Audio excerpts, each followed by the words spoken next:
بسم اللہ الرحمن الرحیم۔ مسلمانوں کے زوال کے اسباب کے بارے میں آج ہم گفتگو کریں گے۔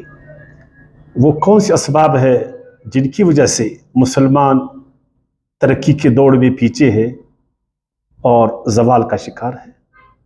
7 اسباب میں نے بتائے پچھلے دروس میں۔ آج 8واں سبب ہم بتائیں گے جس کی وجہ سے مسلمان تمام دنیا میں ترقی یافتہ اقوام کے مقابلے میں پیچھے ہے۔ 8واں سبب ہے آمیریت۔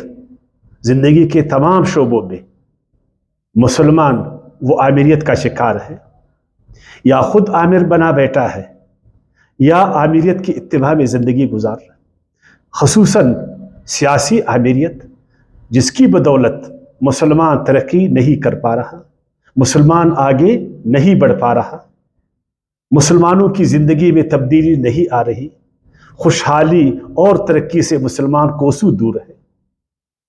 جب تک مسلمان آمیریت سے نکلے گا نہیں، آمیریت کو خیر آباد نہیں کہے گا، خود آمیریت سے توبہ نہیں کرے گا، اس وقت تک وہ ترقی کی طرف گامزن نہیں ہو پائے گا۔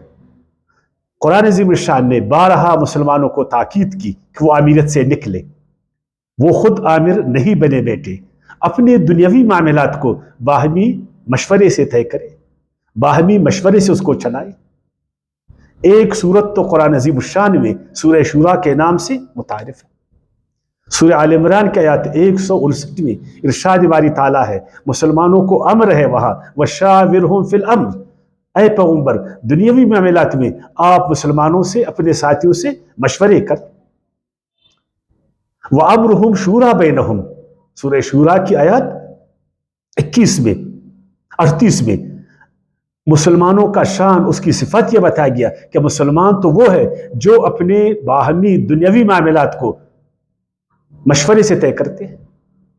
اور سورہ غاشیہ کا آیت 21 میں ارشاد باری تعالیٰ ہے، انما انت مذکر لست علیہم بمسیطر، اے پیغمبر آپ مذکر ہے، آپ مسیطر نہیں ہے۔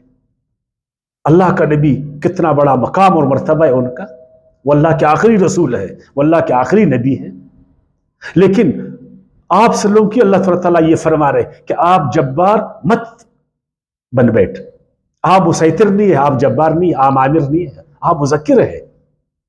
وما انت علیہ بجبار، سورہ قاف کی آیت 45 میں، تو نہیں ہو اے پیغمبر اپنی امت پر، اپنے لوگوں پر جبار، آپ مسیطر نہیں ہے، آپ جبار نہیں ہے۔ یہ کس کو اللہ تعالیٰ کہا رہا ہے؟ اپنے پیارے پیغمبر کو۔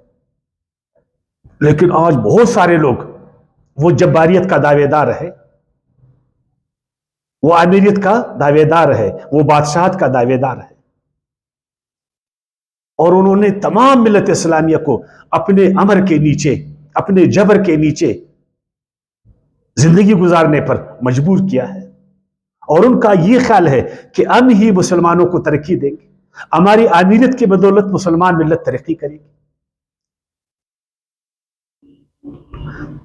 قوم عاد کے بارے میں اللہ تعالیٰ نے فرمایا، جب قوم عاد اسی طرح جبر کا شکار تھا، امیریت کا شکار تھا، ان کے بڑے ان پر عامر بنے بیٹھے تھے، جابر بنے بیٹھے تھے، ظالم بنے بیٹھے تھے، اور قوم عاد وہ ان کے جبر کے نیچے، امر کے نیچے زندگی گزار رہی تھی۔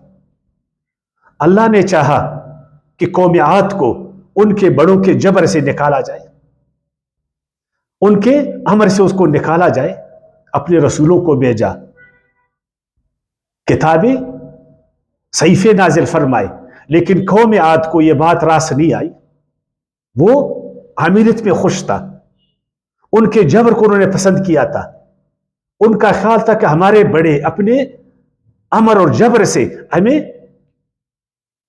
انتے جو سارا شروع کرتے رہے ٹھیک جو دان ہو جگہ نس ہاں بس ٹھیک بس ہاں صحیح